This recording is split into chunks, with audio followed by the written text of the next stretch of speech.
Begini, saya kira Pak Prabowo sudah menggunakan diskresi yang dia punya sebagai seorang kepala negara, kepala pemerintahan, dan sekaligus sebagai panglima tertinggi di Angkatan Darat, Laut Udara, dan Kepolisian.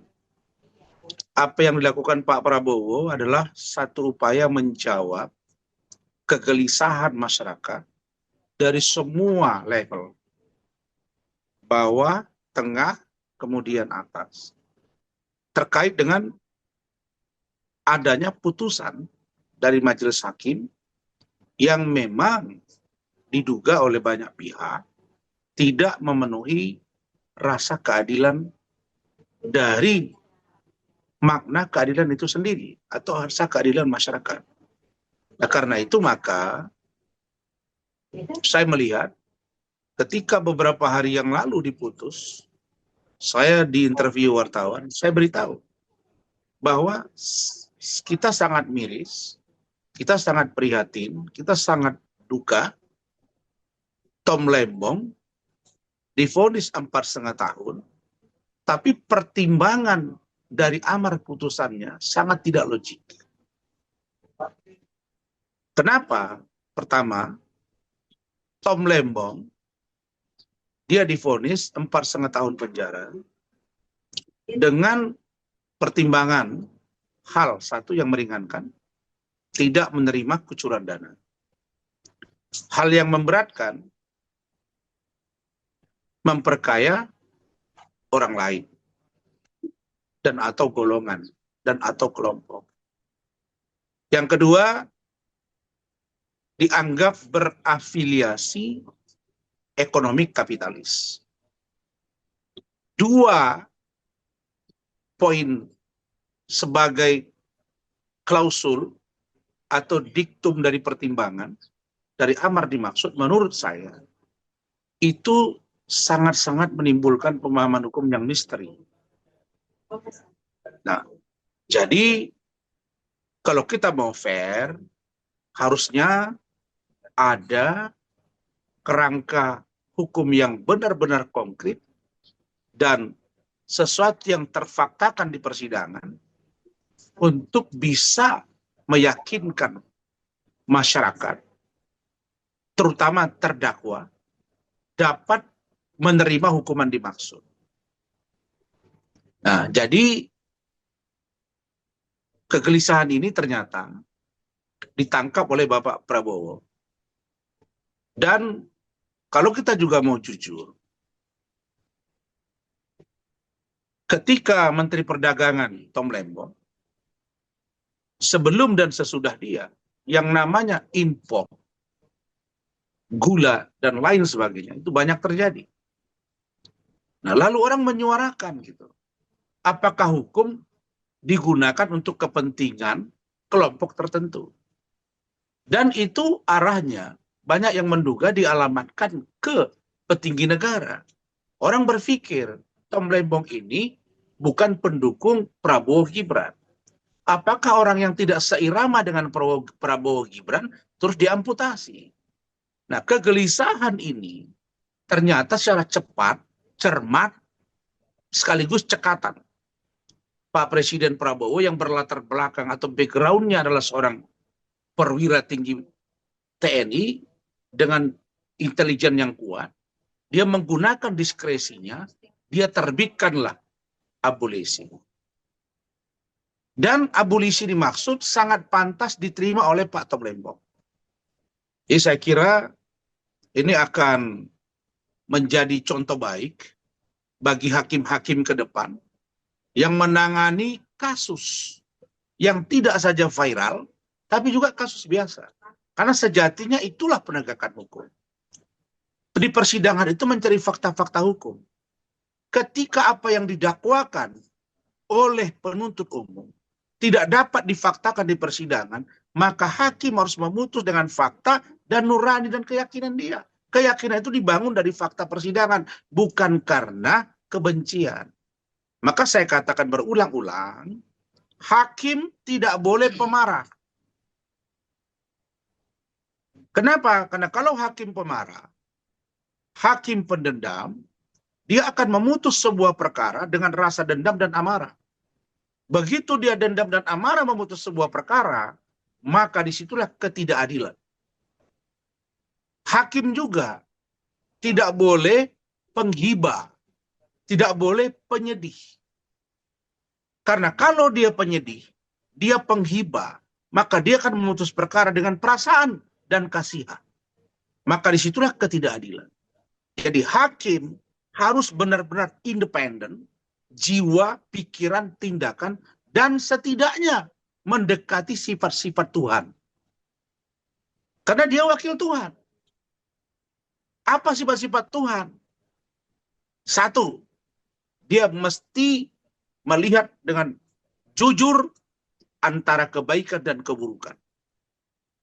Tidak pendendam, tidak amarah, tidak pembenci, tidak juga mudah mengasihani.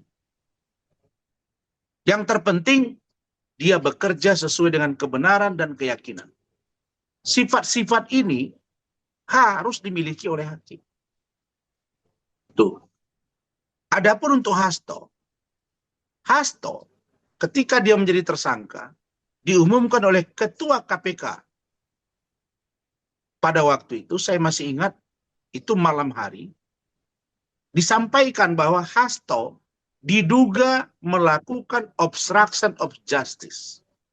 Dia melakukan perintangan penyidikan.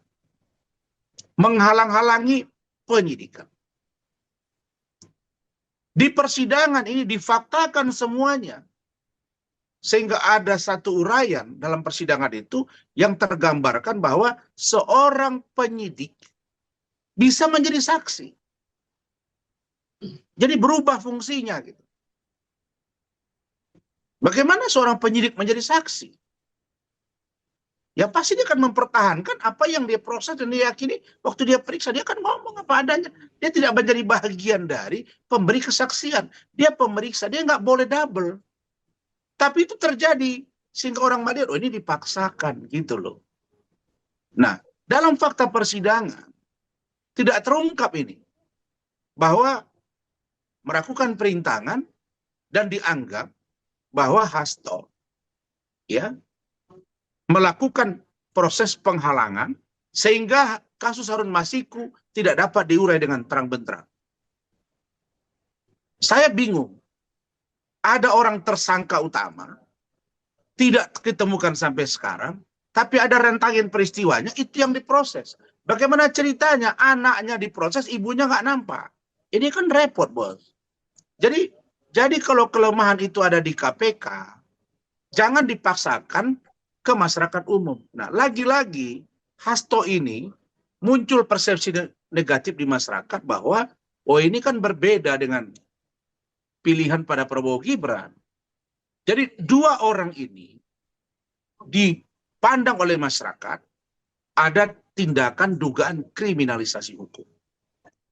Dan anehnya ketika dibacakan putusan dan saya lihat penjelasan secara detail, amarnya mengatakan begini, bahwa Hasto tidak terbukti melakukan perintangan penyidikan, obstruction of justice, dan tindakan dia menyuruh stafnya untuk memberitahu kepada saudara Harun Masiku merendam handphonenya, bukanlah tindakan penghalang-halangan penyidikan. Nah, kalau itu tidak bisa ditemukan dan tidak merupakan perbuatan pidana, kenapa divonis 3,5 tahun? Nah, tindakan ini juga menyalahi dan menyentuh ketidakadilan masyarakat. Karena itu Presiden menggunakan diskresinya untuk menyatakan bahwa kedua orang ini, satu diberi abolisi, satu lagi amnesti. Dua-duanya itu bermakna pengampunan. Itu poinnya. Nah sekarang ada satu lagi. Misalnya di persoalan kasus saya. Ada seorang perempuan bernama Iklim Hakim, ada seorang laki-laki bernama Hotman Paris. Dua-dua ini di persidangan mengakui bahwa ada objek dari perbuatan itu. Hotman bilang suka sama suka. Kalaupun ada hubungan badan, ada perbuatan dalam mobil, kalaupun ada ya raba-raba misalnya di klub, itu saya tidak ingat kata dia. Dan kalaupun itu ada, suka sama suka. Dan dia mengatakan bahwa iklim hakim bukan aspri dia. Tapi iklim hakim bilang di persidangan bahwa dia tidak suka sama suka. Dan dia adalah aspri. Dan perbuatan itu ada. Nah, pertanyaan berikutnya. Kalau dua orang telah mengakui perbuatannya ada, merujuk pada SKB 3 Menteri, bahwa kalau perbuatan itu difaktakan, apalagi lawyer yang berbicara, sebagai penyambung lidah dari kliennya, terbukti di persidangan bahwa ada perbuatan itu, maka tidak ada hukuman seharusnya bagi saya. Tapi saya dituntut 2 tahun, iklim hakim malah 6 bulan. Nah, ini akan terjadi lagi. Jadi saya minta agar juga kita mengawasi ini, Bapak Presiden, Bapak Wakil Presiden, Bapaklah yang bisa menilai ini. Bahwa Bapak benar-benar buktikan kepada rakyat Indonesia bahwa hukum tidak tebang pilih, dan kasus apapun harus putuskan dengan fakta di persidangan, bukan karena pesanan, bukan karena up ke media, pernah jadi klien saya, pernah jadi ini, pernah jadi enggak begitu. Nah, jadi saya minta kalau di kasus Tom Lembong dengan Hasto, Pak Presiden turun tangan, ya saya juga minta kasus saya dipantau karena ini juga viral dan sekali lagi menjadi atensi publik. Kira-kira begitu deh. Sudah benar Presiden mengirim surat ke DPR RI, DPR RI sudah menjawab, kemudian diserahkan ke Kejaksaan Agung, lalu kemudian nanti eksekutorialnya itu kan Kejagung. Nanti dia akan dikeluarkan. Saya kira dulu waktu Abraham Samad dengan Bambang Wijayanto, itu Presiden juga menggunakan kewenangannya SBY, memerintahkan, Jokowi ya memerintahkan Jaksa Agung untuk melakukan deponering, mengesampingkan. Boleh itu terjadi, boleh. Itulah memang sejatinya seorang presiden. Begitu. Jadi itu sudah tepat. Sudah tepat. Sehingga kegaduhan di ruang publik itu bisa dieliminir dan sekaligus pendekatan hukum itu sesuai dengan harapan. Karena saya sudah bilang berkali-kali kan bahwa lebih baik membebaskan 1.000 orang yang bersalah daripada menghukum 1 orang yang tidak bersalah. Itulah filosofi hukum yang sesungguhnya. Nah, itu beda-beda tipis saja sebenarnya. Sama-sama pengampunan. Dan itu hanya kerangka, istilah tidak begitu jauh lah. Ada yang bilang remisi, ada yang bilang abolisi, amnesti, rehabilitasi. Itu ke situ-situ juga gitu. Jadi konteks itu semuanya adalah pengampunan. Jadi presiden mengampuni. Di Malaysia, kewenangan itu ada di raja, bukan di Perdana Menteri. Jadi Anwar Ibrahim dulu ditahan, dia 11 tahun, dalam rentang waktu 24 tahun. Dia diproses, disidangkan, dihukum. Kemudian oleh Perdana Menteri yang kedua kali, yang periode yang kedua beliau, yaitu Mahathir Mohamad, dia mengajukan surat ke Raja Malaysia, maka dikeluarkanlah fatwa, kalau mereka bilang di sana adalah titah, sehingga Raja memberi kewenangan diskresi yang dia punya untuk mengeluarkan. Ya sama. Artinya bahwa itu sama-sama pemahamannya adalah pengampunan oleh kepala negara dan kepala pemerintahan yang diatur oleh undang-undang. Dan itu kewenangan presiden. Nah, jadi menurut saya ini semua kemajuan yang luar biasa ini. Hanya saja jangan kepada kasus ini saja. Harus seluruh kasus yang memang menjadi perhatian publik, yang memang berefek pada rasa ketidakpercayaan rakyat kepada pemerintahan yang sedang berjalan. Karena kalau pemerintahan berjalan dengan perasaan dendam, kita nggak akan pernah selesai, dan Indonesia ini nggak akan pernah mencapai Indonesia Emas 2045. Ya, saya kira sangat berdampak. Ini koreksi total bagi hakim. Ini koreksi total bagi hakim. Jadi hakim itu sudah banyak sekali yang ditegur loh. Pertama kasus Rona Tanur, bermasalah. Kemudian Harvey Mois, ditegur kan, 6,5 tahun dengan korupsi 271 triliun. Pak Presiden Prabowo marah. Sampai di salah satu acara Pak Presiden bilang, kau Jaksa Agung, kau bandingkan, banding, sudah banding, kena, barulah jatuh 16 tahun. Artinya, kadang-kadang putusan hakim ini, mereka sepertinya kurang sense of crisis. Jadi kalau saya mengatakan bahwa hakim, Anda beruntunglah. Gaji kalian naik sampai 280%. Ya. Tapi kalau 280% dari 10 juta, 20 juta menjadi 40 juta, tapi kalau ada korupsi 60 miliar, ya nggak akan dipandang yang 100 juta gaji sebulan itu. Karena kalau mau beli mobil mewah dengan 20 miliar ya nggak cukup.